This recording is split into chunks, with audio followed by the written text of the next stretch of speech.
Welcome to a Trucker's Mind podcast. I'm Eddie McGee. It's your boy K Things. We're back, man. Episode 233.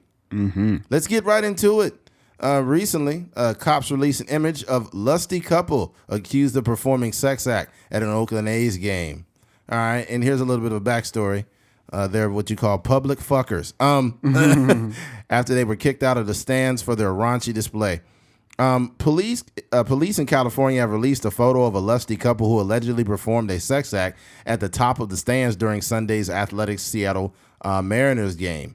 No arrests yet have been made, but the couple, a man in a black shirt and woman wearing pink pants, have been pictured on surveillance footage as they headed towards Ring Central Coliseum over the weekend.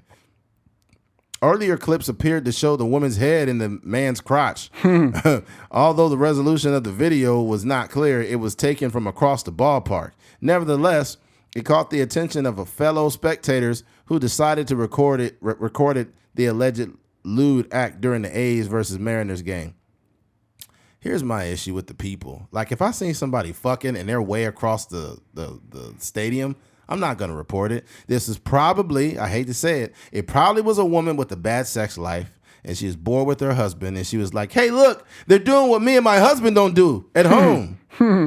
I think that these people, I don't think you should go to public places and fuck each other. I'm not saying that. All I'm saying is some people like to get wild because they need that spark. It's almost like they get the feeling of like, oh, my God, we could get caught. Hurry up. Oh, my God. Mm-hmm. You know how many people, If this is for the parents out there. If a young man comes to pick your daughter up and go to the movies and you think, oh, it's just harmless. Do you know how many fingerings go on in the movie theaters? Mm-hmm. That is like finger central, man. Mm-hmm. It's because like that's where people go to like do this type of stuff. Yeah, that's the thing for sure. I seen this dude getting roadhead like 2 months ago. Swear to God, I was headed down. I was in Pasadena, and this dude was leaning back, and you seen the girl's head just going like this.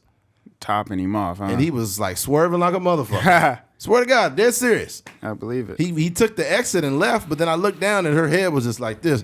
I couldn't do that while I drove. That's terrible. Yeah. If the head is that crazy, that's dangerous. This might not be true, but I think I remember one of my high school football teammates. Like I think he crashed his truck getting some roadhead. It was like a high school. He was getting. He was driving his truck, and I think he ran into like a mailbox or something. That's crazy. I'll just be like, nah, keep sucking. When you crash. I know we ran into a wall, but I got a bus. Fuck this shit. Yeah, like it's like getting a phone call during sex. You're like, oh my God, just call him back. Just keep going. Yeah, exactly. Women annoying like that. They'll be like, keep going, harder, harder. I'm gonna come. I swear, I'm gonna come. And then be like, 25 minutes later. Exactly. Women never come when they say they're supposed to. Y'all got to stop lying, man. Yeah. Y'all better figure it out. Yeah. But no, man. And in this case, I think that some people are trying to switch it up a little bit to keep that spark. You got to realize if you've been married for 20 years, you've been fucking the same person for 20 years. Mm-hmm. These people look happy. If you look at the mugshot of them together at the ballpark, they was like skipping and holding hands. Because they knew they was going to fuck. They didn't even bother to watch the baseball game. They probably don't even like baseball. No one is there watching the Oakland A's play baseball. Even if you look at the image, like they way up there by themselves. Yeah, they went up there to fuck, man. That's what they did. They paid $20 to get in the game and to get some brain. Imagine if you go up there and your objective is to go up there and you just went to the game just to fuck because you want to like add that spark. But imagine you up there and your wife is going like full throttle and all of a sudden a fucking foul ball goes out and hits you right in the head. You'd be like, God damn, oh yeah. Boom! Yeah. That's crazy. Yeah, fucking fucking Mike Trout hits you with a like, God damn it. What's the dude from the Yankees? He went to Fresno State, I think. Who, Judge? Yeah. Aaron Judge, freaking hit a freaking home run out there. Motherfucker, imagine you about to bust and then motherfucking you get hit in the head from a home run from Judge and your pants is down. You're like, God damn it. Yeah. Can't even get my nut off. No, Man. I think it's obviously it's illegal. Like that's not right. That's not anything that. And what happens too, like it's kids at these games and stuff like that. That's not. You can't be having sex in front of kids. It's very traumatic. No. But on the flip side, as far as it being that kind of the thing to keep the relationship going or keep the spontaneity alive in a relationship, I think that's a good thing, because sometimes I would imagine, if like you were saying, if they've been in this relationship for 20 years, it could get the act of sex could get very mundane, just laying in the bed and having sex and going to sleep after. It could kind of get tiresome, I would imagine. So just getting that that freakiness on at the Oakland A's game, going dumb, as they would say. I think going dumb on that head, yo. She going dumb on that head. Jesus Christ got dread. I can't even get it out. Jesus Christ got head, so I'm gonna get some. Damn, they gonna clip that shit up. They gonna cancel us for that. They're like, this nigga talk about Jesus Christ. We gotta get. Oh man, yeah, Chucky Mind podcast gotta go. Jesus Christ got head, so suck it. Oh man, that was crazy. Oh man, can you imagine? You getting some head and then fucking Mac Dre come on. This dance, this dance. Can you do the Dizzle dance? Yeah, that's funny. Imagine this though, like people just go to random settings to have sex, or some motherfuckers at Panera Bread getting some Panera head.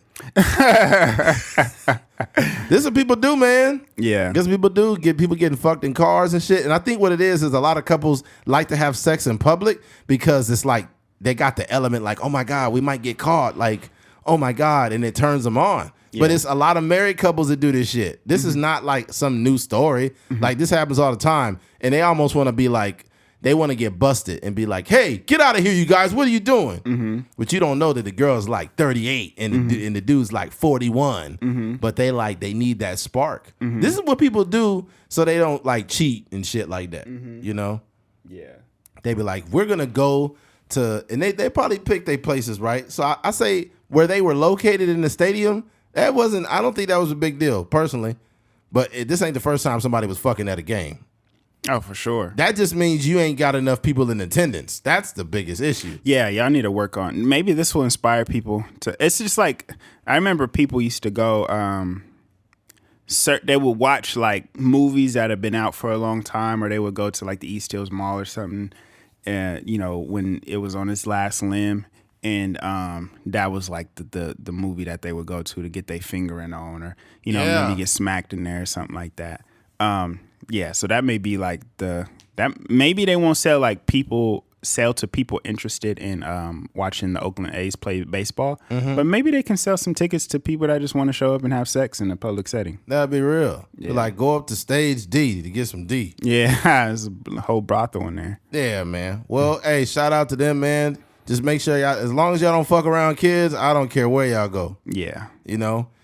Imagine this though, because there's not a lot of attendance at WNBA games.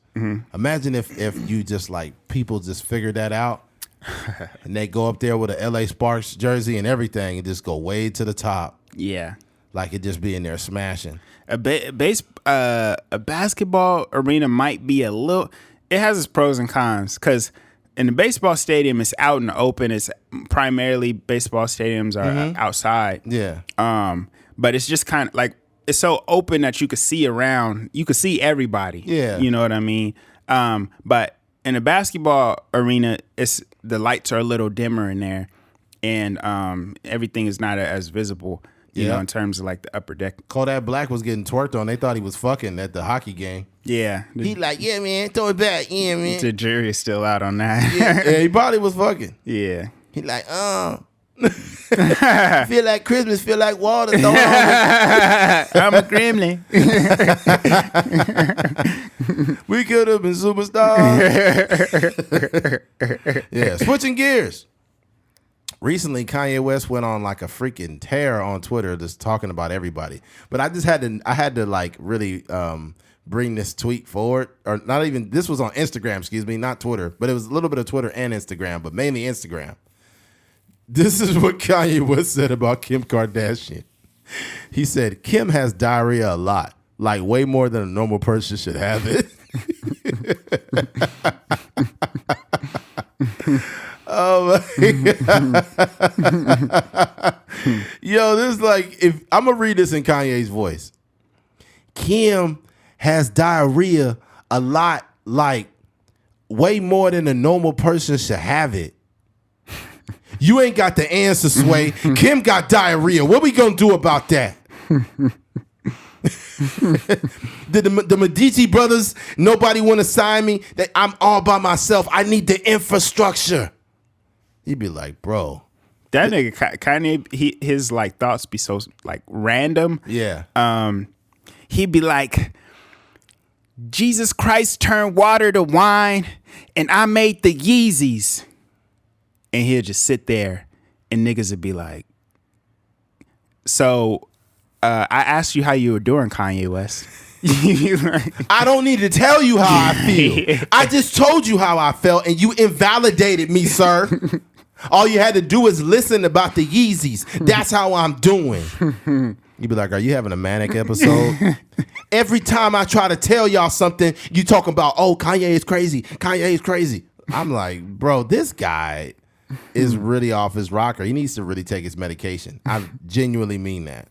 The fact that he brought up Kim K's diarrhea is fucking hilarious. That's wild. He said, I got to read this fucking thing again. Kim has diarrhea a lot, like way more than a normal person should have it.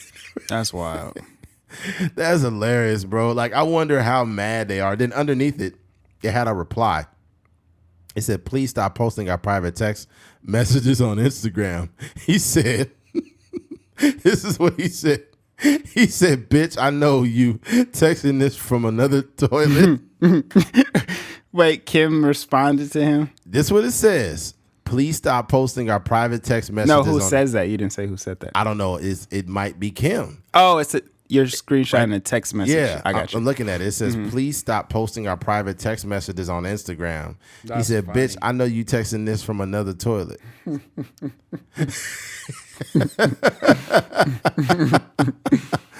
Oh, man. It's not a whole lot on that, man. I just had to bring that up because I cannot believe some of the shit that goes on in the storylines. You already said about Pete? Mm-hmm. He said something like, how your tattoos doing to my kids from the mental house or from the psych ward or some shit like that. Yeah. I was like, oh, man. Niggas, for another nigga with mental illness to roast another nigga with mental illness. That's just hilarious. Yeah. Yeah. Hold on. I'm going to find it right now. Yeah. It's like, come on, man. Hold on. He called him Skeet Davis. Hold on. Calls out Kim Kardashian. Hold on. Kanye West calls out the fake Kim Kardashian diarrhea post and mocks Pete Davidson again. So now he's saying it's fake. Kanye West addressed his fake diarrhea post, says Pete Davidson isn't funny. This month has already marked the return of Kanye West to Instagram, which has seen him take shots at Kim Kardashian, Pete Davidson, and Kid Cudi, among others. However, it seems like Ye is not a mastermind behind the most recent post.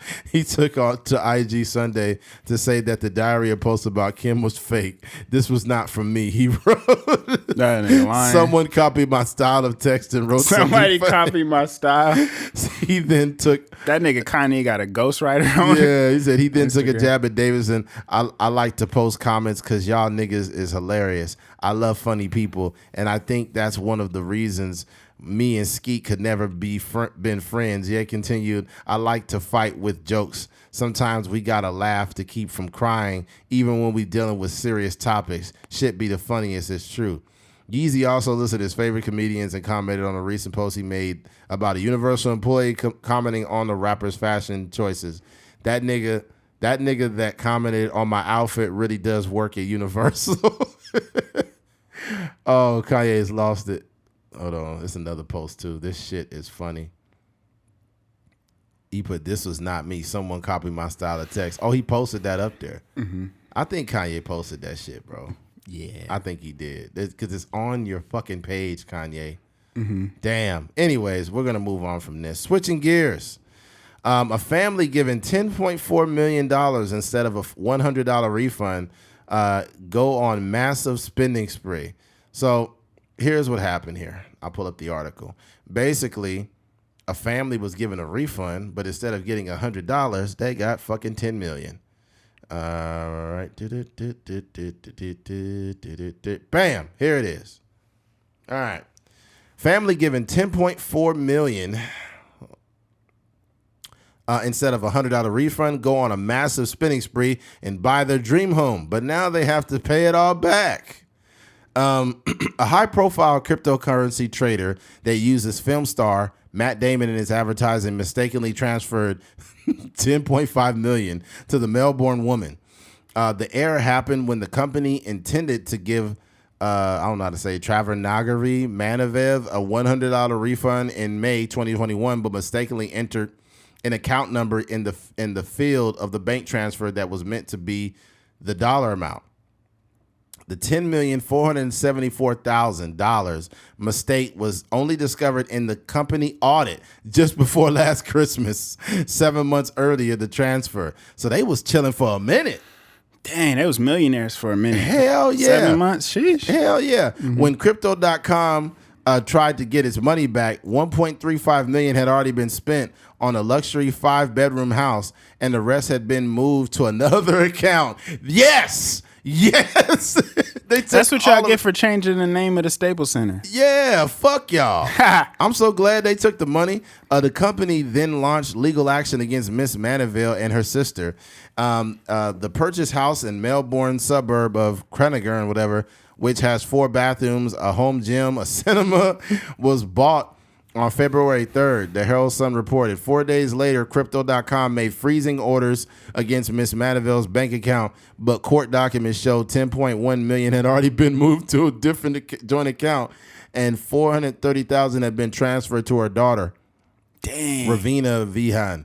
The house registered was the transfer of the Malaysian-based Crypto.com was able to take out freezing orders against her in March. The company subsequently took legal action in Supreme Court, seeking to get back the cost of the house plus 10% interest. The action was successful by default, as neither Miss Gaganagori, whatever, nor her legal representative attended the court or lodged defense.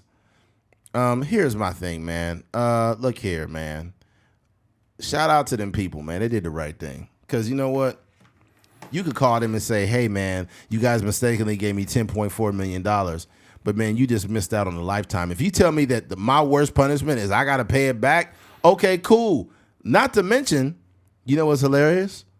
What do they always ask for when you go to get a house? They want a paper trail. They want bank statements, all of that, right? But check it out. I never walked in with $10 million in cash, though, so I don't know what that looks like. So they don't give a fuck? Yeah, most time when niggas buy houses, it's a loan that they paying with, you know? But.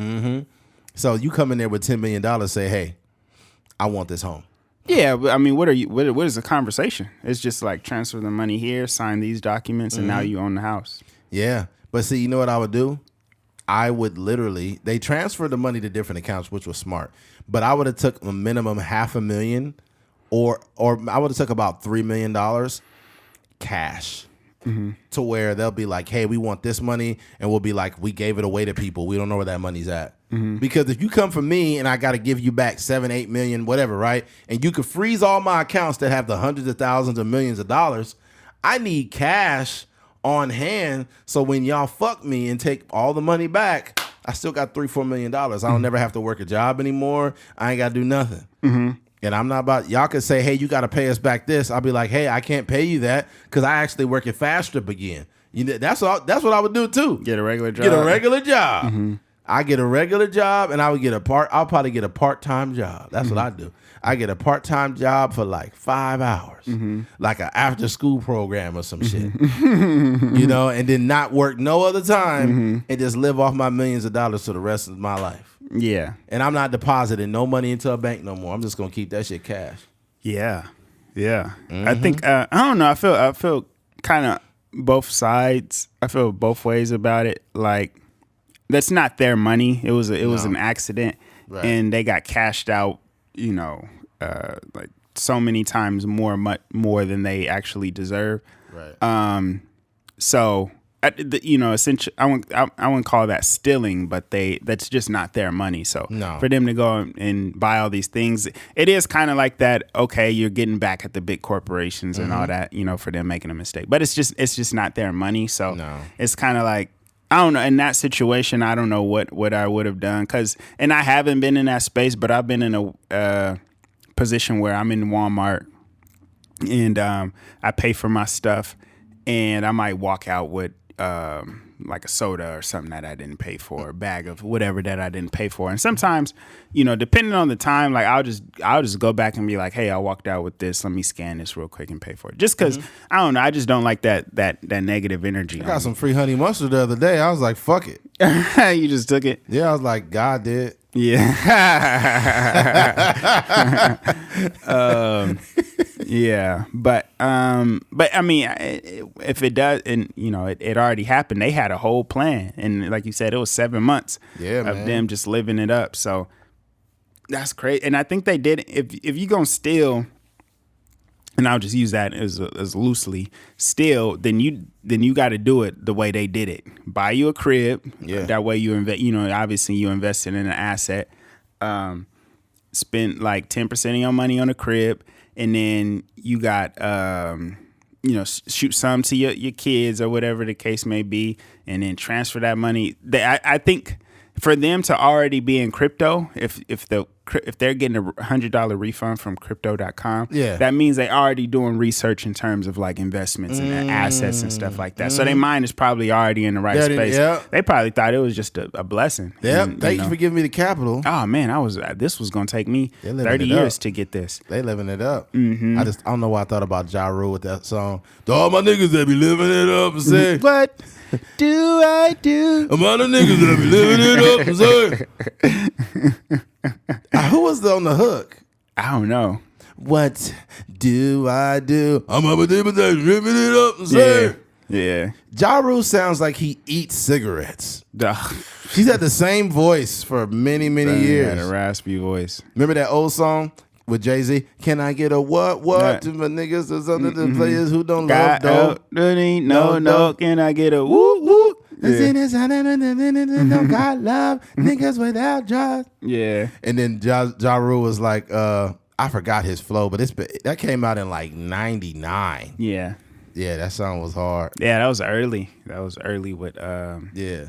But a lot of people don't really make those connections, like how early Ja Rule was, even before 50 Cent coming out, and then having that relationship with Jay-Z. Oh yeah. And then him, DMX and Ja Rule, DMX and Jay-Z kind of being like the guys. And then Ja Rule kind of like his peak was a little bit later than them, but like they were all kind of around. Those lips, those thighs, I love it when you talk to me, babe, 'cause I can't deny. I love it when you ask me, baby. and then here's the thing, 50 Cent.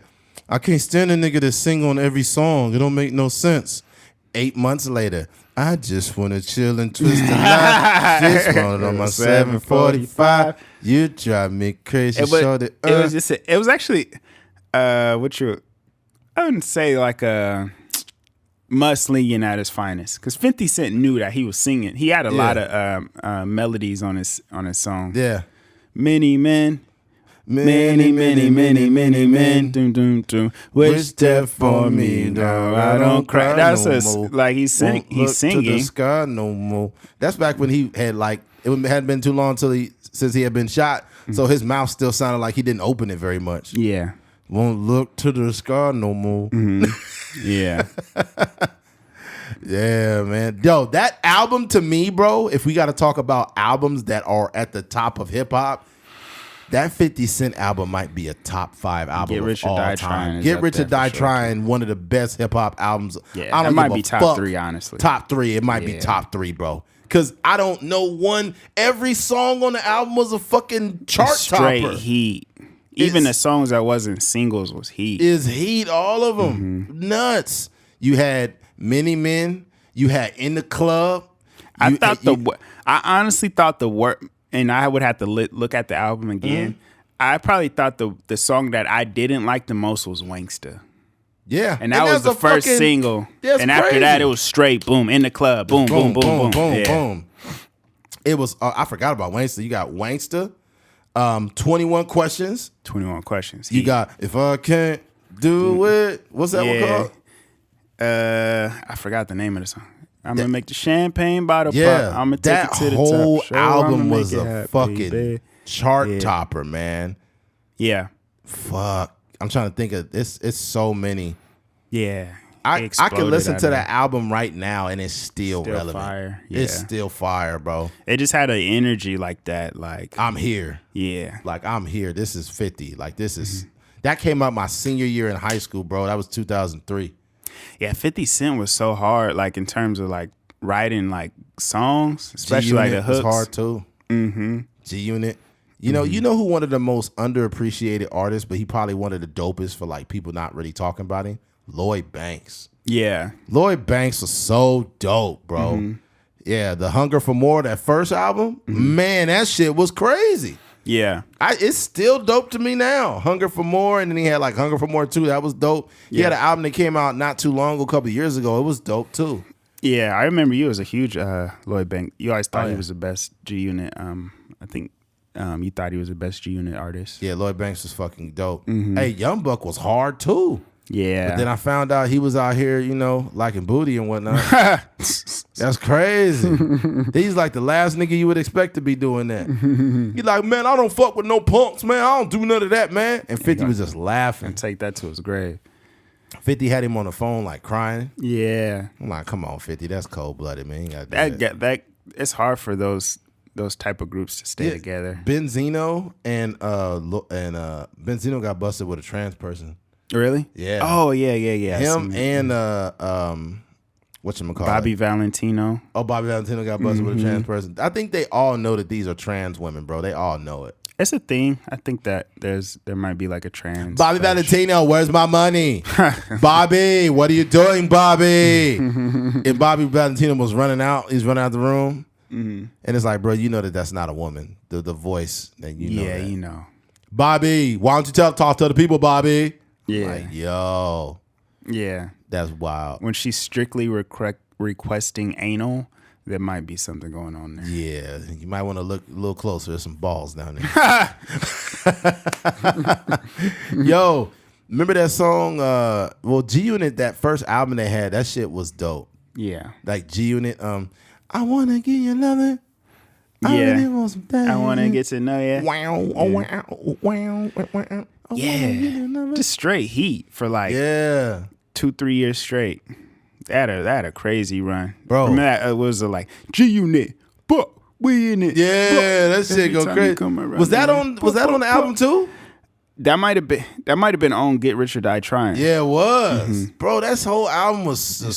Fire. Yeah. I can't even remember the last album that made me feel like that. Yeah, it just had an energy to it. Oh man. I'm gonna say I'm gonna try to be objective. Like on some of the best hip hop albums, I like Wu-Tang Forever album, but it's got to be probably like top 50. I can't put it up too high because it's a great album. It's a 2-sided disc and it's dope. Yeah, but I'm gonna actually have to rank the Chronic 2001. That I would say that's probably like top 20. That's at least top 20, bro. Chronic 2001, that whole album was crazy. Yeah, and that has Still Dre on there. Yeah. I forgot it's a couple other songs, but yeah, the album is fire. Explosive was on there. Explosive. West Coast shit, my nigga. Is the razor track. Man, it's just too many songs on that album, man. Yeah. If I read the list, you would know. I don't want to stay on this too long, but that was a huge era of hip hop, man. That was a big, huge era. We acting like the Valentine's Day Massacre wasn't dope too. Or was it called? That's just the Massacre. It's just a Massacre. The Massacre was dope. It had. I think he wanted to call it the Valentine's Day Massacre based on the time, but it changed. Yeah. They that one had like PIMP on there, Candy Shop. No. PIMP was on the fucking It was on Get Rich or Die Trying. That was on Get Rich or Die Trying? Yeah. Dang, that's crazy. I know, it's just so many, man. Yeah. What's the other one you just said? Candy Shop was on the second. Candy Shop was on Massacre. Yeah. I take her to the candy shop. I lick you like a lollipop. Let her lick the lollipop. I can't open my Magic mouth. Stick. Yep, Magic Stick was on. Wait. And that Piggy Bank. Magic Stick was on the Massacre. No, Magic Stick was on Get Rich or Die Trying. My bad. Magic Stick was on Get Rich or Die Trying? Yeah, I think it was. Oh, yeah, we got to look this up. Yeah. He's out here guessing. I'm just in denial of how many hits was on that fucking album, man. Let's see. All right. 50 Cent is a dope artist, man. I'm sure he could still come out with something real dope right now. He still got 26 million listens a month. Fuck. Monthly listeners. All right. Look, let's just go through the track list right here. What Up Gangsta? Dope. I forgot about Patiently I've been Waiting. patiently waiting for a track to explode on. Many men in the club. I stay high all the time. I smoke that good shit. Yeah. That's probably the only song, one of the only ones that ain't got all the buzz. That's dope as fuck. Yeah. Heat. That one really wasn't. I don't remember what that sounded like. Hold on, real quick. Hold on.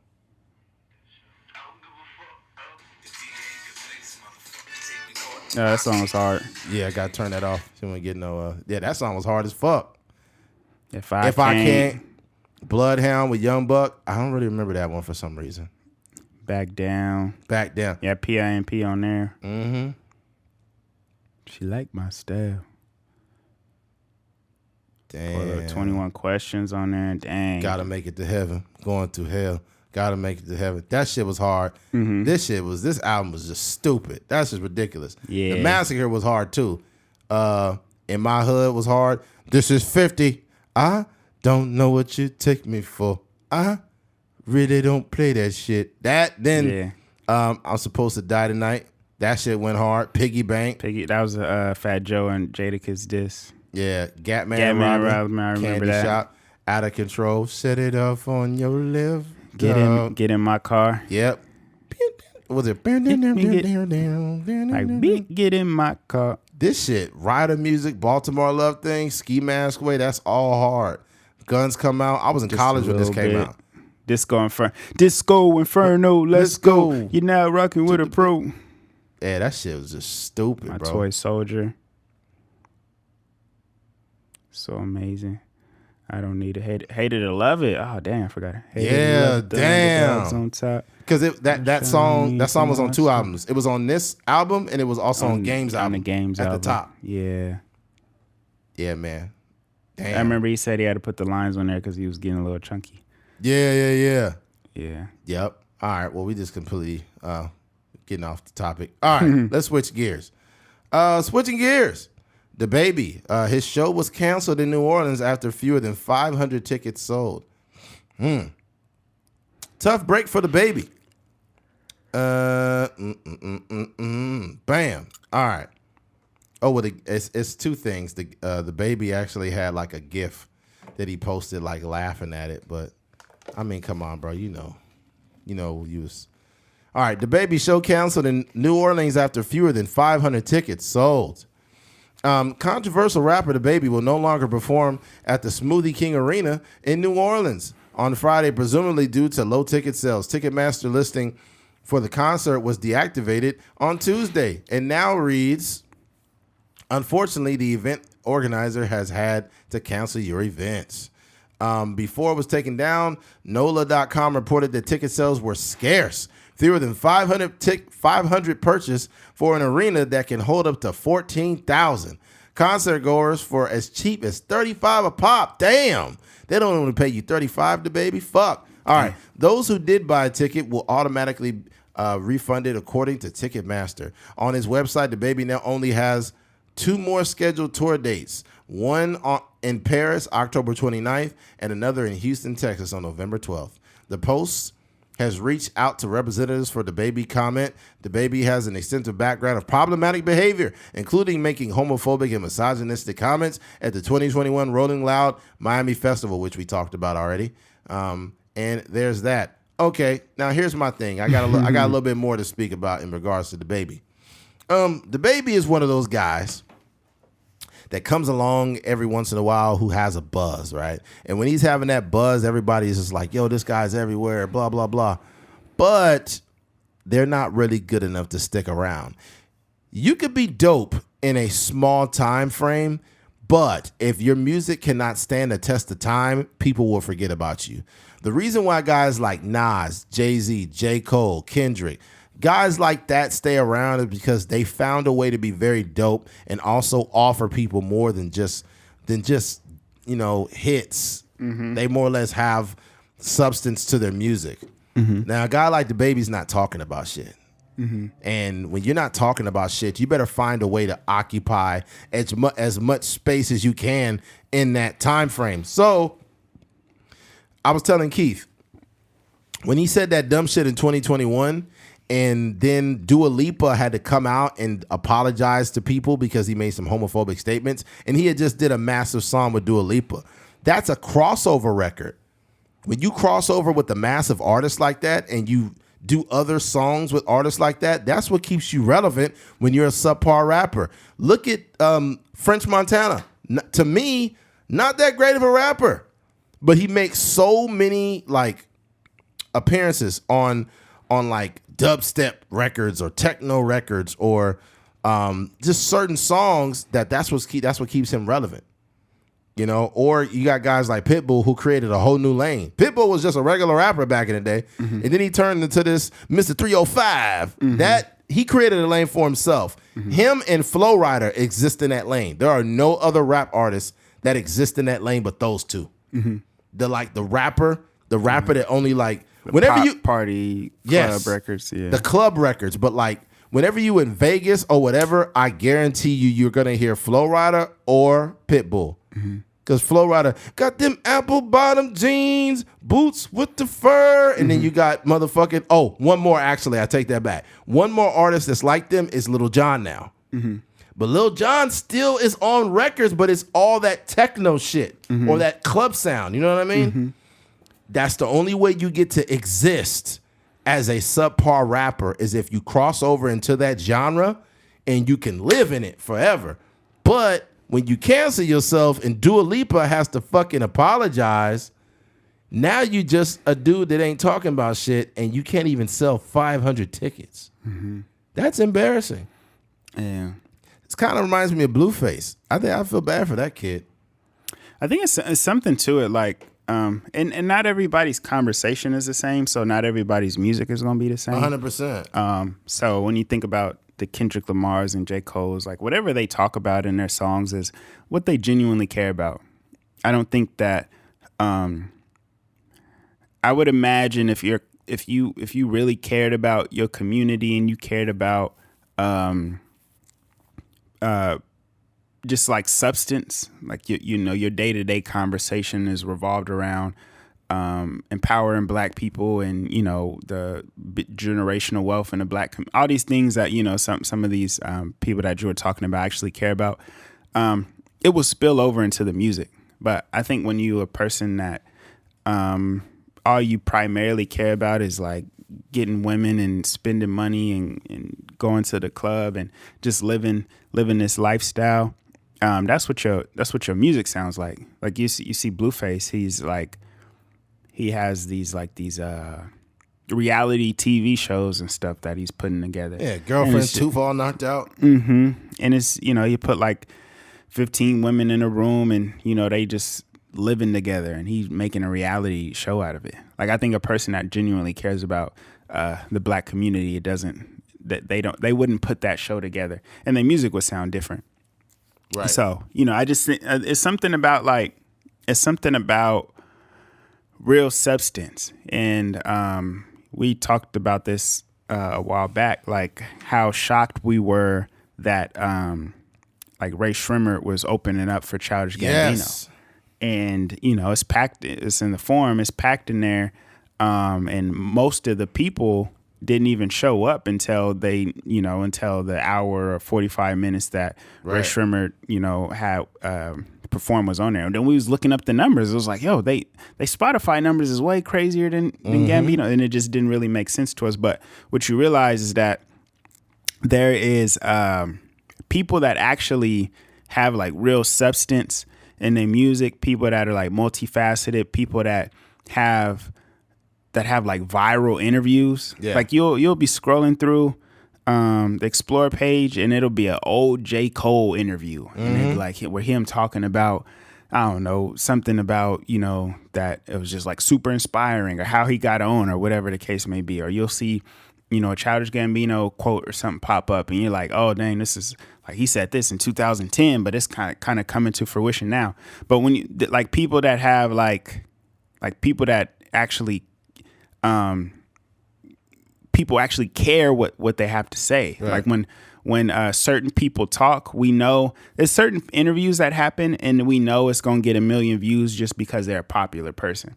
And then there's certain interviews that happen that we know is going to be some substance. And we know as people up and coming, people that aspire to be in a certain place, people that are dealing with whatever, we're going to hear something from said artist and it's going to like change our lives and change our perspectives on things. And then that's how like you grow like these huge audiences. Obviously the music got to be good, but when it comes to like people that will drive across the country to see you, people that will fly to your festival, people that will, you know, buy every CD, people that will stand outside in the rain and wait for, you know, to get into a concert. Like you got to really build genuine connections with people, and that comes primarily from substance in your life and then substance in your music. It doesn't happen. Yeah, a real journey. Yeah, and it doesn't really happen in that way where you just kind of like rapping about just any and everything. I'm not something, buy me a nigga or something like that. Yeah. Like, here's the thing. I know this sounds hilarious to people, especially people who will listen to two guys on a podcast who have not reached like the apex of success, such as the baby has reached in his life. But I'd rather have me and Keith's situation, because what happens is it's a lot more, it's like it becomes, once you make it to where you want to make it, you still have to do the work, but we could sustain it for way longer. Based on the fact that we've built something over time. We've built like a cult-like following that looks past not just two guys talking on a podcast, but two guys that went through it. They probably listen to podcasts. Let's say it's the year 2028, and they listen to podcasts all the way back to 2018. So they've seen 10 years of, you know, of going for it. But where a guy like the baby, he just got these big companies pushing his shit, pushing it. And, you know, he's got these huge marketing teams and all these people, and he's got some good records. But I think that sometimes the issue with these major labels is they could push an artist past his limit. I think they could push the guy until it's just like nobody's buying it anymore. Not to mention, the baby almost sounds the same on every song. Every song is like another installment of Suge.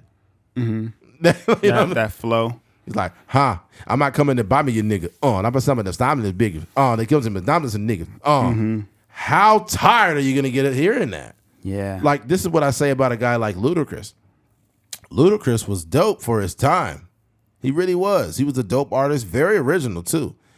But he is not relevant in today's world. As great as an artist as he was back then, he's just not relevant.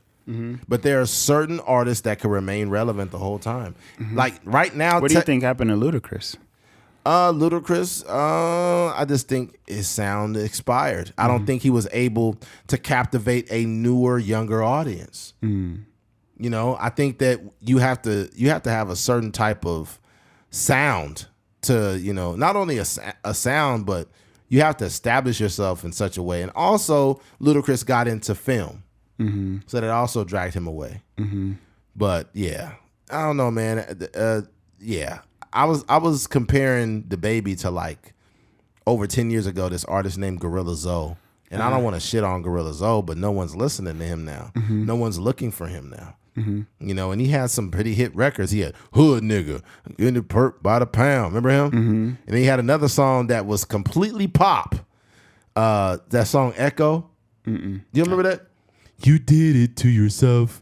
Now you're all by yourself. You remember that shit? Nah. Oh, man. That shit was super pop. I know he didn't write that shit. Right? So he made that song. He should have stayed making that music.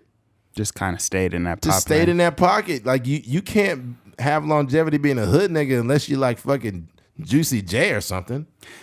Yeah. But Juicy J's a producer too, though. Yeah. And people have some of those, like Juicy J has had like probably like 3 careers though. Yeah. When you that's the thing too. Like, you gotta be able to stick it out long enough to kind of adapt though a little bit, because they came out with 3 6 Mafia years ago. Oh my God, super early '90s, man. Yeah, and then he popped back on the scene, Juicy J, with like Wiz Khalifa and stuff, and he started moving and kind of built up more. Well, 3 6 Mafia shrank big time because it was him, DJ Paul, and Crunchy Black for a while, and then before that, one of the guys that died, I think like '98 or '90. Was Project Pat in there? Was he part of it? No, and yes. Project Pat was more of a solo artist, but Project Pat is Juicy J's brother. So it's like Project Pat dope as fuck. Like he don't get a lot of like people got to give him his flowers because he didn't did a lot for hip hop, bro. He didn't did a lot. Yeah, but I think if couple people like that, like the Too Shorts and E40s and stuff, they've been able to kind of like stick around long enough to where like a whole new generation of people could find them, and they catch a hit like that.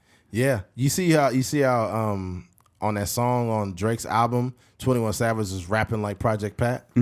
He's like, something for a late supper. Something to dog with the supper. Yeah. That shit is dope, bro. Yeah. I was listening to an album he got. It's called Getty Green. It was like it came out in like 97, 98 or something. But I listened to that shit and I'm like, that shit is still dope. Yeah. I love that. Like when you kind of like have I would call it an ode to like Project Pat, right? Especially them being from the South and stuff like that. I think that's dope to just kind of like sprinkle in that old, that shit flow from. What 21's like body snatcher, some snatcher. It's that knife talk. Yeah. Project Pat had that Chicken Head song that came out a long time ago. And people use a lot of that shit now. All right. Like those little ad libs and stuff. Yeah, they be a lot of, and you listen to a lot of songs, and you be like, yo, that's Project Pat influence right there. Yeah, like that's lot of artists. That flow is actually that same sipping on some scissor. Yep, it's the same kind of cadence. Yes, it is exactly. It is, but it's not like he put his stamp on it when he be like, Project Peta, attracting dime pieces. Like, what was that? Popping My Collar. That's the song. That's a 3 6 Mafia. I don't really, you know what? That's a good question. I don't think he was ever a part of 3 6. He just was always on their records. Yeah, but and I would imagine. I don't know what they record label or anything look like, but I wonder if a lot of that stuff was independent. Oh yeah, a lot of it was. Yeah, they talked about that. That's dope though, man. Yeah, it's so much value in music. A lot of artists now are selling their catalogs and getting like bags. I think Justin Timberlake has sold like a lot of his catalog for, I don't know, like 8 figures or something like that. Oh my goodness. Yeah, man. They're getting a bag. And that song that Justin Timberlake made with 3 6 was so cold. Remember that song? Little lady. Yeah. Why don't you just charm me up? Don't make a fool of me. I remember that. Yo, Justin Timberlake is fucking hard, bro. Justin is fire. Justin is hard, bro. A lot of people be giving him shit because he a white boy, but yeah, Justin Timberlake is dope, bro. Yeah. Even all the way back to, what's that first album he had? I can't remember what it's called. Justified? Cry me a river. Yeah, that Senorita song on there. Yeah, that shit was hard. Like, it's still hard now. One time what I did on purpose, I just went to Spotify. I went to Justin Timberlake, and I just hit the button, hit play, right? And it just was going through these songs. Hits. And then he went through a phase where him and Timberland was just ripping shit up. Yeah. That, I'm bringing sexy back. Yeah. Yeah. He literally changed the trajectory of a couple artists. He changed the trajectory of Nelly Furtado and Justin Timberlake at the same time. Yeah. Because Nelly Furtado back in the day, all she was doing was like, I'm like a bird, I want to fly away. But then he hit her, like, he would produce Promiscuous Girl. Yeah. That shit used to knock. Yeah. Promiscuous Girl, and I was in college, so it was a lot of hoes back then. A lot of promiscuous girls back in college. They love that song. It's like, oh my God, this is my favorite song. Like, yeah, it is. Huh? Go ahead and pull your pants down. No. Yeah. Yeah, we talked about it before, but Timbaland is a. There are certain. So I make music, so I love listening to podcasts with producers, and whether they OG producers or like some of the new producers and stuff. And there's this podcast called Producers Grind, and it's basically two producers, and they interview just like primarily like younger producers. So it'll be like. And most of them I know from their tags, not necessarily them. Right. There's this one called like OG Parker. I don't know if you heard that tag before. Like I think I have. Just go OG Parker. Yeah, and then the beat come on. A couple other people, but a lot of them, and these are primarily like hip hop producers. Like they'll produce for Meg Thee Stallion and Kodak Black and all these other things. And then you'll hear them in interviews, and you'll be like, yeah, man, like they'll be like, who do you want to work with, or like, who inspires you, all this different stuff. And a lot of them reference like the producers with the big crossover appeal. Yeah. But when you hear that music, you're like, there's no version of this where it's going to work. Like Timbaland is a 101. Like he can produce Dirt Off Your Shoulders and he can produce Pony. Like, yeah, you got to just keep trying. You know what I mean? Like Pharrell right up there with him too, though. Pharrell for sure can produce. Super dope. Yeah, he could produce freaking Grindin', and then he can produce Senorita. Like it's a different level of like musicality going on. Just so much, man. Yeah, that's a good point. You know what I was thinking? Like some of the producers that you don't really hear them on nothing no more, but they had a fucking run. Remember Cali Parks, Bubba Sparks, like Cali Park, but Bubba Sparks would put that. Yeah, and then you know what came right after that? Booty, rocking everywhere. Yeah. Booty. I was also in college when that came out. I found you. That shit used to go in. Yeah. That shit used to go in. Yeah. That was like 2006. Man. Even Jermaine Dupri is up there. I think a lot of people don't give him his credit for for what he's done. And I don't know if it's because he's from Atlanta, or I don't know what it is, but he did the whole Mariah Carey, the Butterfly. I forget the name of the album, but and he's writing the songs too. So he's producing, he's writing. He did Confessions, and then he doesn't have like the hip hop song, like the hard hip hop songs, but he got a couple. He did that Grill song, like Smile, Daddy. Let me see you.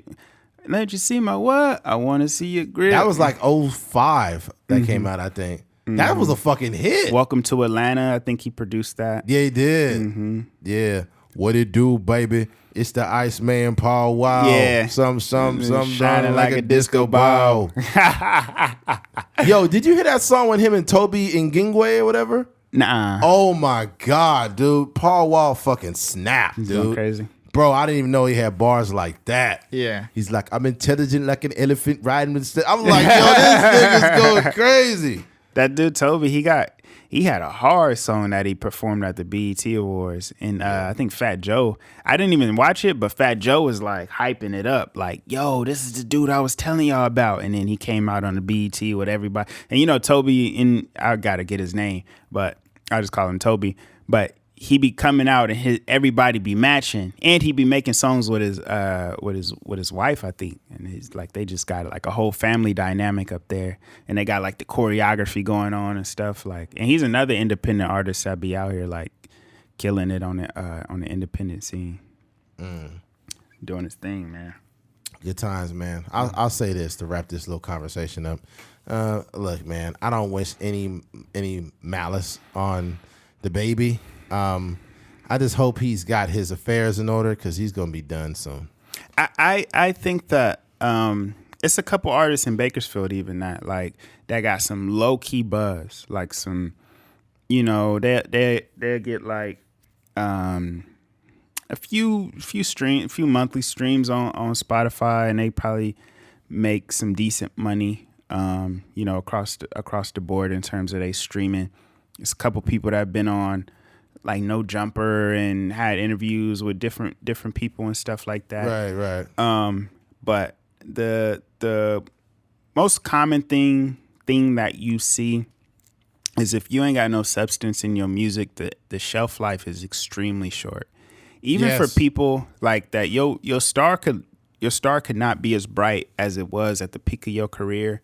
But if you find a way to have substance in your music, you'll always find a way to stay relevant. Like even Nas, the many, like obviously like Illmatic, Stillmatic around that era was crazy. Yeah, when he first popped, when he was like 18, 19 years old, he was like the biggest thing in hip hop, right? Yeah. People's naming him the best rapper alive or best rapper ever and stuff like that. And then, he got a little bit older, and the quality of the music was not, up to where it was when he first popped off.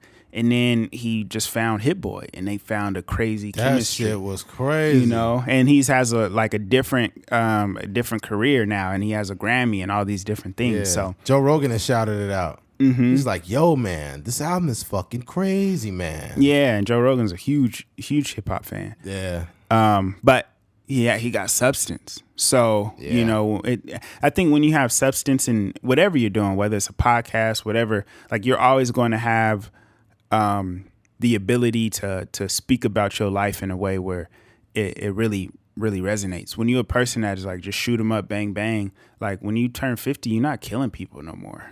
Or I hope you're not killing people ever, but like it just don't even look right on you. You got gray, you a silver fox out here talking about shooting pistols and stuff. Yeah. I know it was funny to me when Joe Rogan had Snoop Dogg on. He's like, man, this is crazy, man. I can't believe you're here. Snoop Dogg's like, I'm here, man. What's up? He's like, you're one of the only guys that genuinely makes me nervous, man. Yeah. He's like, what you nervous for, man? Smoke something. He's like, man, for some reason, man, like you and Willie D make me like nervous, man. And this nigga Snoop will have a stroke. Man, me and Willie D introduced me to weed. He'd be always having a story about every person. It's hilarious when people smoke weed and keep trying to talk. They be like, yeah, man, when I was in school back in the day. Nigga, if you don't call me back after you finish smoking. Right. Oh, it used to annoy me. Like, if I talk to my pops and he'd be like smoking, I'd be like, just call me later. You're like, it's okay. We can talk. You gotta go nowhere. I'm like, God damn, Dad. Fuck. All right. Switching gears. Stacey Dash. Recently, Stacey Dash cries on TikTok after finding out DMX died a year ago. That's wild. It's wild. Although the rapper DMX has been dead for over a year, nobody told actress Stacey Dash, who shared her reaction to the news in a teary TikTok video. He died of cocaine-induced heart attack on April 2021, which led Dash to share details of her own sobriety. While Dash posted her raw, heartfelt reaction in video, social media has reacted with everything ranging from sympathy to mockery. Many online used the shame Clueless pun to discuss Dash's lack of awareness. Okay, y'all, I'm ashamed. I didn't know DMX died. I didn't know from a cocaine overdose, Dash said, although tears in her video uploaded to TikTok on Wednesday. First of all, hold on. I am 6 years and 1 month clean, Dash recorded the message, filming herself seemingly from bed. It breaks my heart. He lost it. He lost the demon of addiction. Please don't lose. First of all, let's be clear. Stacey Dash looks fucking terrible right now. Something's wrong with her. Like, she literally is turned into a white woman. Mm-hmm. I'm not trying to be like, there's nothing wrong with white girls. I'm just saying she's a black woman that turned her skin white like fucking Michael Jackson. That's a problem. Mm-hmm. That's a self-hate problem, man. She's beautiful. Mm-hmm. Stacey Dash was on all the hip-hop magazines. She always had a nice body and shit. Yeah. Real pretty. Well, is Stacey Dash just black or is she biracial? I don't know. She got that New York, I don't know, man. All I know is she was sexy, man. And now she was just, I hate it when black women do this shit though. When it's like Stacey Dash wasn't chocolate, but she was like brown skinned, really sexy, very attractive. And they turn themselves white. Same thing with Lil' Kim. Lil' Kim was fine as a motherfucker, man. This sexy chocolate girl, like it was Lil' Kim and Foxy Brown was like the hot, sexy rapper girls back in the day. Cause I looked at some videos of Foxy Brown and like she could stand toe to toe with all the hot chicks today, like the Meg Thee Stallions and shit. She was the prequel to all that. Yeah, but it's like looking pasty right here. She looked really fucked up, man. It looked like she kind of weird. Yeah, she looked like that movie Powder. You see that movie Powder? Yeah, he looked like some of these. She looked a little brown though. Nah, hell no. That video, she was white as hell. No, I'm saying some other videos she looked brown. So I'm wondering if it's the lighting or if it's ain't no lighting to make your ass look that white. That's fucking crazy. That's crazy. Somebody's got to say something about that. Let me look up Stacey Dash. She's got to make some public appearance. I think it might. The white balance will make you look white, bro. Really? Yeah. That's what I'm saying. I was just scrolling through her. It was like a fan page to see, like, because she be posting TikToks and stuff. Because she's standing like right by a window. She'd be looking crazy. But outside of all that, like, how does she not know that DMX passed away? She said she'd been clean for 6 years. Man, she was on dope when she did that video. Yeah. She looked fucked up. It's still weird, no matter how many times we say it, for a person to be crying on camera, like pressing record and just crying like that. That's weird to me. Yeah, it is weird. And then Stacey Dash, like, I guess when she had publicly mentioned she was conservative, which that doesn't matter whether you're conservative or not. A lot of black people gave her shit for being conservative, but she was the type of conservative that wasn't real. She was like Candace, like what's her name? Candace Owens conservative, where like, but I will say, in all fairness, Candace Owens, she makes some valid points sometimes for sure, but some of that shit sometimes be seeming like it's kind of like some self-hate shit going on. I got you. Whether she'll bring up somebody like fucking George Floyd and be like, George Floyd wasn't a saint. I'm sorry, you guys. I know you want me to say that. And the thing about it is, like, you just beating this shit down, man. You ain't got to, like, nobody deserved to die like that. You know, but the fact that you keep bringing, it's just irresponsible. But anyways, she was getting shit for being conservative, Stacey Dash. And she went through that whole thing, and she showed her support for Trump and all that, which I really didn't give a fuck about. But now she's like somewhere locked away in a dungeon looking like an uncooked French fry. This shit's crazy. I don't care how much. She used to be so fire back in the day. Yeah, dude. Dude, you look at this shit now, and you look at her nose too. That's the giveaway. She cut her nose down because black folks, we got big noses, right? We got those typical. We all come with a government issued nose. Yeah, but you look at her nose now, it looks kind of thin, man. She got like a thin little pointy nose. Oh man, here goes Stacey Dash at 48. Look at her here. She's fine as a motherfucker at 48, braids and everything, and fire. And darker too, like legitimately just like black. And then she turned into motherfucking, damn. She turned into the French fries from In-N-Out.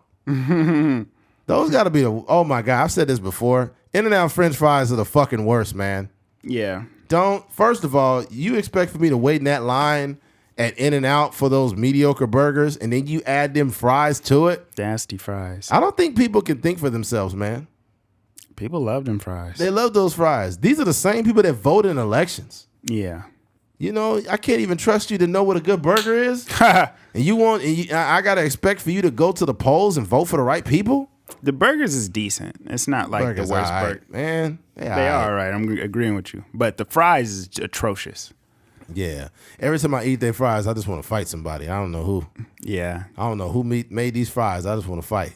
The ingredients is potatoes, a little bit of salt, and a hint of cardboard. Yeah, I don't know what the fuck they're using, man. I've made better fries at home is what I'm saying. I could use the same potatoes and my fries would be better. I don't know I don't know what's going on. And they fresh. Having fresh fries like right in the store, it should be like the most immaculate version of a fry. Yeah, they're doing something. I don't know what they're doing. And then people be like, I'll be like, yo, they fries nasty. Just do them animal style. I don't need to drench the motherfucker in sauce. Yeah. The only time I like those fries is with ketchup. I like a lot of ketchup and a little bit of fry. I'm going to keep it a buck with you. And people going to give me shit for this. They're going to be like, Eddie, you low budget, you trash. I like Wendy's better than In-N-Out. Fight me. Yeah. I like Wendy's better than In-N-Out. Mm-hmm. And if you got a problem with it, I don't care. Wendy's got better fries. Wendy's got, in my opinion, I like their burgers just as much. Mm-hmm. They burgers is good. They burgers is real good over there, especially you get them fresh. Yeah, Wendy's burgers is good. Oh, man. Yeah. I'm trying to think who else got some fire-ass burger. Believe it or not, Denny's got something to say. Denny's burger big as a motherfucker. You smacked that burger so fast. Oh, man, I ate that burger down. Nah, I had a... Shit, your girl fucked that burger. Well, no, she didn't. She didn't fuck it up. She left some of the burger there, I think. That Impossible. What did she get? It was like some Beyond. Oh, it was? Burger. I thought she had a real burger. Nah, heck no. I had a bacon cheeseburger at Red Robin today.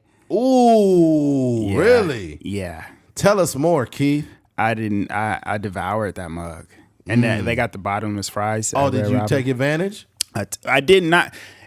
It was like they brought us like fries out, and then they brought like the fries with the burger. So it's like yeah. They don't bring enough though. They bring a little small amount. But it was yeah, of course. But it was like the perfect amount. You know how like you don't want to be like too full to where you like like limping out of the restaurant. Oh yeah, it was like the perfect amount. And I left there satisfied, very satisfied. Oh man, my favorite fries there. I think they're like what are they called? They have like this garlic. I think the garlic fries. Oh my goodness, garlic parmesan. The garlic parmesan fries at Red Robin stand up with anybody's fries, yo. Mm-hmm. And I forgot what the burger is called, but I like to get me like a double burger with them bottomless fries. And I'll go back. I'll have them send back for 2. Yeah. Them fries is fire. Them fries fire. Then I have them give me some dipping sauce with them, some ranch. Oh, yeah. They have like the smoked something sauce there that's fire. Really? Yeah, it was really good. It tastes like it's like Thousand Island, but like with some smokiness in it. Yeah. Like a hint, almost barbecue, but not barbecue. Mm-hmm. Oh, man. Yeah, it was good. Yo, hold on, bro. I think I've said it already before. Red Robin is better than In-N-Out. Oh, for sure. Yeah. Burgers and fries. The whole experience. The whole experience is better. Service, everything. Oh, yeah. Back in the day at Red Robin, they used to have a big-ass chicken that used to walk around and fuck with you. Really? Like a mascot? It's like a big mascot that you'd be eating, and the mascot would be like rubbing your shoulders or pushing you and shit back in the day. I'm trying to eat a burger. Like, get out of here. Yeah. Must have been a college student or something, but back in the day, Red Robin always had that mascot in there. I'm glad they got rid of that. Yeah, you probably catch him in the back smoking a cigarette on his break. He probably smoking a blunt. If you wearing a fucking mascot head all day, you was stressed out like a motherfucker. Yeah. Your life is not going as planned. Nah.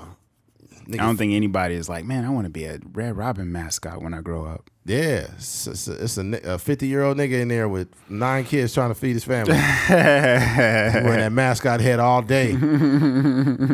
Man, yo, it's a video I think I already put it on Instagram, but it made me laugh. It was a mascot that was trying to do the electric slide on top of a dugout, and he fucking fell off the side of that bitch. Mm-hmm. That shit was hilarious, but he fucked himself up. And then another mascot was in a suit, and he broke his leg, and the leg was like hanging like the mascot leg was obviously over his real leg, but his real leg was broke, so the mascot leg was just flopping, and he was like, "Oh God, how did that happen?" He was on roller skates. Oh, and he was going through the stadium, like I guess they were doing like some reenactment thing. And then he went into the wall. You know how at a baseball stadium they got those green soft pillars. So where like if the baseball players hit the wall, they hit the pad. Well, the mascot hit the pad, but you got to realize the impact when you're on roller skates. And he was going fast as fuck. And then he caught it wrong, and his leg went up and snapped his leg. And he was just like, oh, you can see him like going crazy, like, oh, help, pointing at his leg. And imagine the mascot leg bent like this. And he's like, help me. Bro, that shit was funny. Damn. I normally don't laugh at injuries, but imagine a guy having a fucking rooster helmet on while his leg is broken the other way.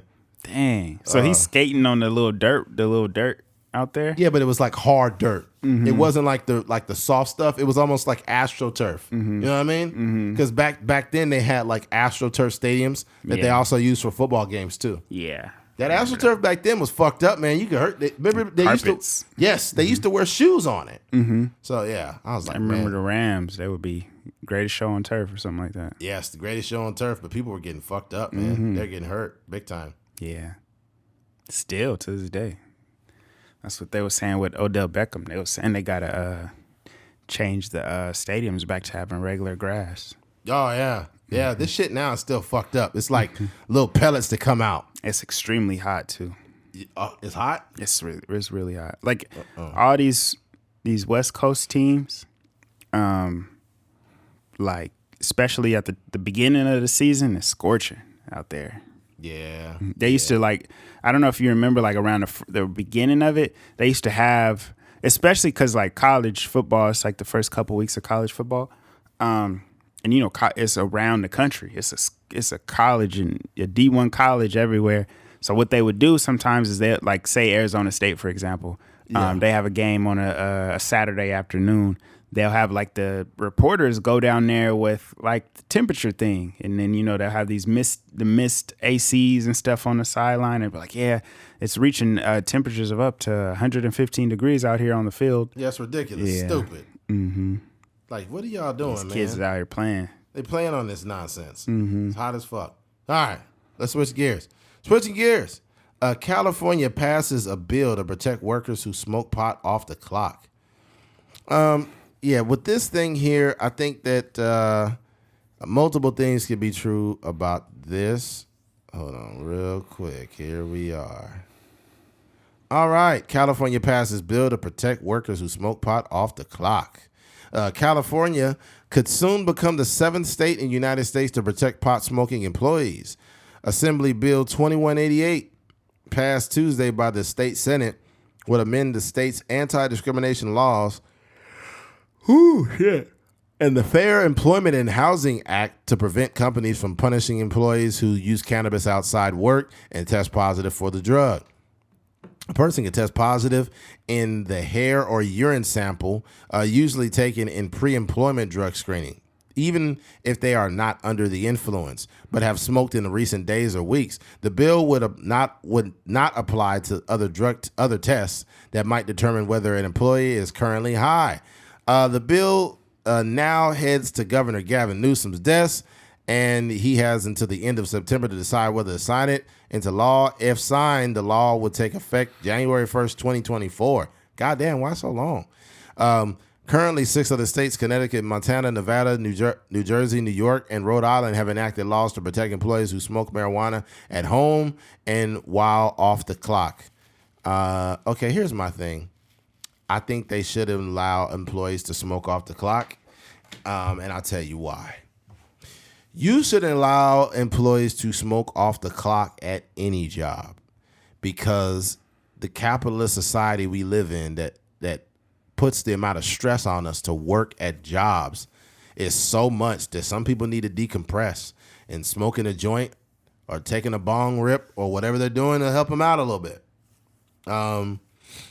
I don't believe in people smoking while they're at work, though. I think that's counterproductive. I think that if you're high as fuck at work, you're kind of embarrassing the company. So I think if you're high as fuck at work, you need to be fired for that.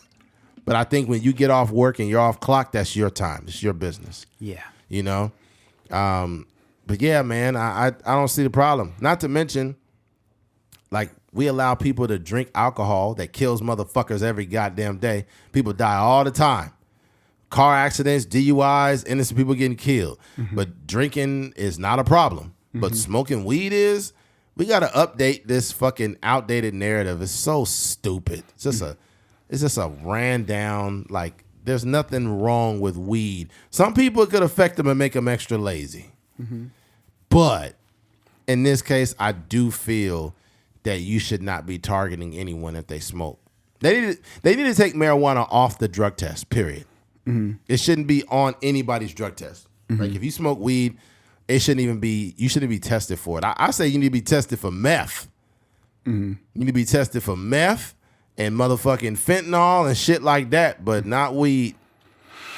Yeah, it's kind of there's so much research now, and so many research point to the benefits of smoking weed. But even outside of that, just people wanting to smoke weed to have, just to have fun outside of the stresses and all the other things, and people that have seizures and all that. It's just like, this is just. They got a new restaurant for those people. What? They got a new restaurant for those people that have those problems. What? It's called Little Caesars. I'm just stupid. Little Caesars Pizza. Go ahead, Keith.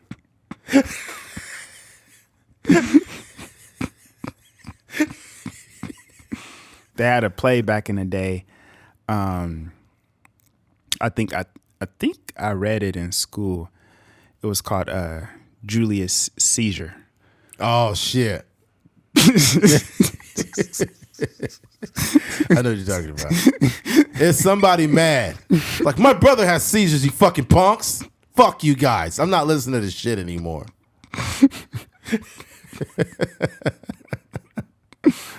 Planet of the Apes had never mind. Oh, fucking Caesar. But no, it's such a like antiquated way of thinking. I think that I think for me, outside of being in a restaurant, being at Red Robin, somebody coming in there smelling like the dankest weed. Yeah, it's just, I don't want that mixed with my burger or my bottomless fries. I want a fucking Reggie burger. I don't want a Reggie burger. Who the fuck is smoking Reggie, man? I don't know what I'm more offended by. Somebody smoking Reggie or my fucking burger smelling like this shit, man. Yeah, that's just, I think it's a time and a place for it. Especially the people that be smoking blunts, like, that stuff just stick to you. You just be smelling like that, like car services and stuff like that. But just kind of doing it, like, I think pushing weed to a position where, like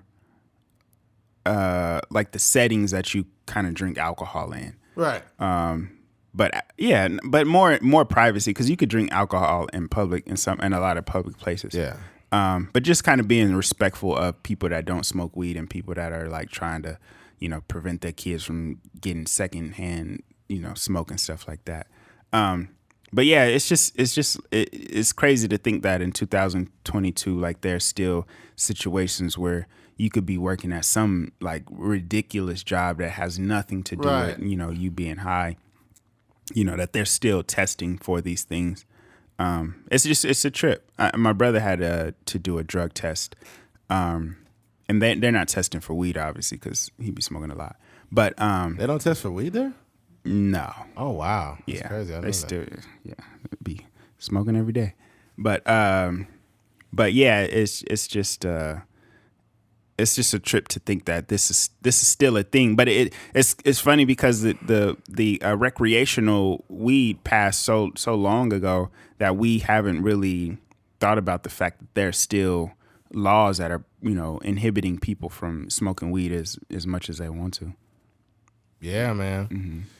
Yeah, I mean, look, I ain't got too much else to say about this, but I think that in the world we live in, where they're giving employees 30-minute lunches, man. Mm-hmm. 30 minutes? You mean you want people to be productive all day? You only give them 30 minutes to have lunch, and they're probably like, I can speak from an aspect of me when I used to work at a call center, and you'd be on calls. It'd be 8-hour days, but you getting back-to-back calls all day long. Angry customers, angry people. My phone's not working. Blah blah blah. My phone's not working. This is the blah blah blah, and this is all day long.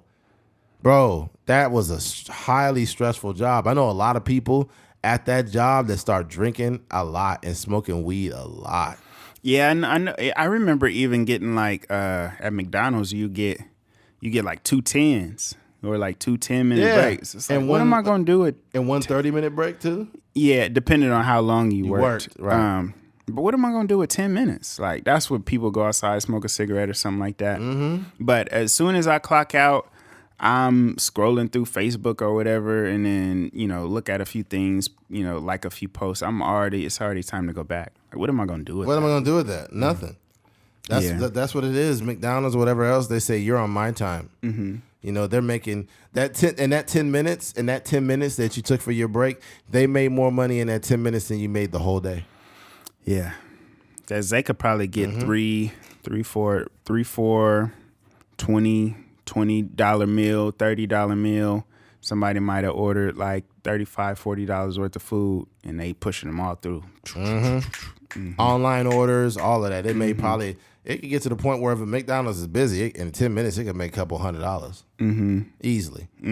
Yep.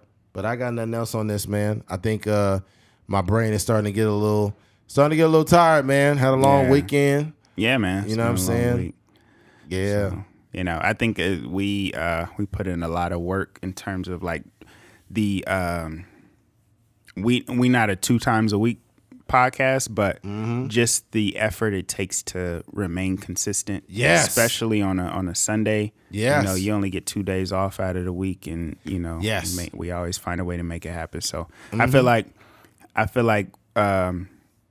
we very, very rarely shortchange our listeners. No, we don't. So it's definitely okay. Let me explain something to you guys, okay? For anybody that's gonna do this podcasting shit long term, or you have the idea inside of you that you want to be successful at doing this. Keith lost his uncle. I lost my father recently. I lost 2 uncles. Yeah, he lost 2 uncles in less than a fucking week or 2 weeks or so of each other. I lost my father recently, a few weeks ago, and we never stopped podcasting. Yeah. Never. So when people say like, oh, man, I'm tired or things are going on, you just don't love it, homie. Yeah. You just, it's not in you to do this. Like, and the thing about it is it's not like I'm forcing it. I'm not forcing it like, oh, I have to do this because I have to do it. No, I really love doing it. My father died, and literally 2 days later, I was on a podcast. My dad died on Friday. Sunday, I was podcasting. Does that make it any clearer for y'all that make excuses that you can't podcast? You just don't love it. That's the thing about life is that you can always find an excuse not to do something. You can always find an excuse not to show up on time somewhere. You can always find an excuse not to go to the gym. You can always find an excuse not to do whatever you say that you want or say that you're going to do. Yeah. And when you realize like that whatever it is just an excuse, you could start to move in a way where you like, okay, although I have my uncle, 2 of my uncles, my cousin, all passed away during the duration of they did. of this podcast, and we still found a way to get content out, or even like outside of like people passing away, even like I have things that go on, like I have like different seminars and stuff that I do, and we just move it around. Okay, let's record on Friday. Oh, I'm going to New York. Okay, let's record 2 podcasts this weekend and just drop it. So, excuse me. It's when you really want something, you'll make it happen. And this is just like our podcast, but we are starting to move this same way in our lives. You know what I mean? And that's where the true power is. Yeah. Because it's a person out there, like, they faithfully, maybe they faithfully watch football, right? No matter what's going on in life. They could be in church, and they may have a little earbud in their ear and listening to the game on the radio, whatever the case may be. But imagine if we took that same amount of consistency, that same amount of dedication that you take watching football every Sunday and applying it to something that really could get you somewhere. Because there's some people that are probably listening. Who knows? Because you never know who's listening. They're like, oh, guys, you guys are just doing a podcast. Chill out, bro. Well, let's be clear. Let's so you can understand and comprehend what this means. Me and Keith have literally done a production for over 4 years that's averaging over an hour and a half to hour and 45 minutes, a lot of times over 2 hours of nonstop content with no dead air, right? That's all off the head. That is minimally produced. So everything that me and Keith has done, it's in one shot. We don't even cut the podcast up. We do it boom, boom, boom, nonstop, right? So we've done that for over 4.5 years. Every single week for over 4.5 years. And for anybody that got some slicks to say, when have you ever put that much effort in your own life? I'll wait. In any facet of your life, when have you been that consistent for anything that you stand up for? Think about that. Think about how hard that is to do for people. We always got an excuse. We always got something that we can't do. Oh, man, I'm tired. Oh, I've been stressed out. Oh, no, you just don't love it. Because you make an excuse to do everything else. You know what? I had it wasn't powerful in a way where most people might think that it would be powerful. But I was having a conversation. My mom went to go see my grandma, and she called me. She was like, "Hey, your uncle is right here." So like he didn't really get on the phone, but that's another story. But my grandma hopped on the phone, and she was basically saying, you know how grandmas are. They want to see their grandchildren and stuff like that. And she was like, you got a lot going on, but you gotta make time to come see me. She was like, whatever you got going on in life, you know that I am more important than that, whatever you got going on. And I was like, you're right. I was like, I agree with you. I was like, I'm not even gonna put up no fight. I'm not gonna make no excuses as far as like why I haven't seen you in X amount of time. You're right. And she was like, well, I'm looking for an argument right now, but you just agreeing with me. But I just say that to say like, there's a version of that conversation where it could be like, Grandma, I've been so busy with work. Yeah. But it's like, no, like you just make time. We make time for the podcast. We make time to see, we make time to, if it's if you single and you trying to smack something, you gonna make time. You're always gonna make time for the stuff that you want. So. Yeah. I think that we, and a lot of times we don't have time, but you make time. Like imagine this, in a perfect world, we say, oh, I need a break. I think you can still fit a break in there. That doesn't mean you stop being on your purpose. Like even like I'm a pretty busy dude, but let's just say, I did get in a committed relationship. I would then be making time for me and her to go out together places, making sure that even if I'm tired, that I am putting it down in the bedroom, maybe a few times a week, whatever. That I'm also thoughtful, that I'm also complimenting her or whatever the case. Like making that a priority, just adding it on to the other priorities that I have in my life. I can't just be like, oh, I'm busy and you're here with me now, but you're just here with me. I'm not going to apply any effort because I'm too tired. You have to be intentional about everything you add on in your life. Everything, whether it's a new business, you have to be intentional. You have to be consistent in that, whatever it is. Yeah. And it doesn't stop, man. Yeah. It doesn't stop. Go ahead. I was gonna say one thing you pointed to too is like how you're feeling is not an excuse to act any kind of way. If you're tired, that doesn't mean you don't take your kids out to the movie or they don't do that. Like, drink an energy drink or drink some coffee and get up and do it. Because like I said, once you start to get in that habit of like consistently making excuses for not fulfilling the things that you're gonna, your whole life will turn into excuse. That's what happens, Like, oh man, my bad, Eddie. I can't do the podcast this week, man. I'm a little exhausted. You know what I mean? I have never heard Keith. This is the honest to God truth. I've never heard Keith in the 4.5 years that we've been doing this. Well over 4.5 now, but. Oh, man, I can't do the podcast. I have not heard him say that once. Yeah. Not one time have I ever heard Keith say, oh, I can't do it. I have heard him say, hey, we might need to crank out 2 this week. I got to head to New York. Keith has went out of state. I've had situations happen. I've been at work super late, super tired. I've had meetings. He has all kind of shit, and we've always made it work. I think as time progresses and the further you get along in your own personal journey, the less tolerance you have for other people's excuses. Yeah.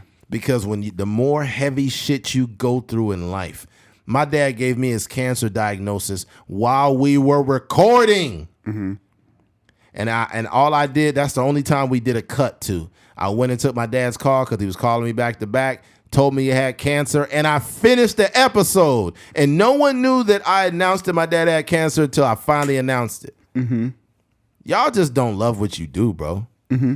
You just don't love it. If you loved it, like think about the love that a mother or father have for their child and the lengths that they will go for their child to make sure that child is okay. That's the type of energy you need to put into your life. Yeah. And me and Eddie, we not young. Like I'm 30 years old. You know what I mean? We are, but we're not. In terms of our journey, you know what I mean. But we not no spring chickens out here. Like I wouldn't even say that. I wouldn't say that we're not young, but we're mature. 100%. I'm 37. A very mature age, right?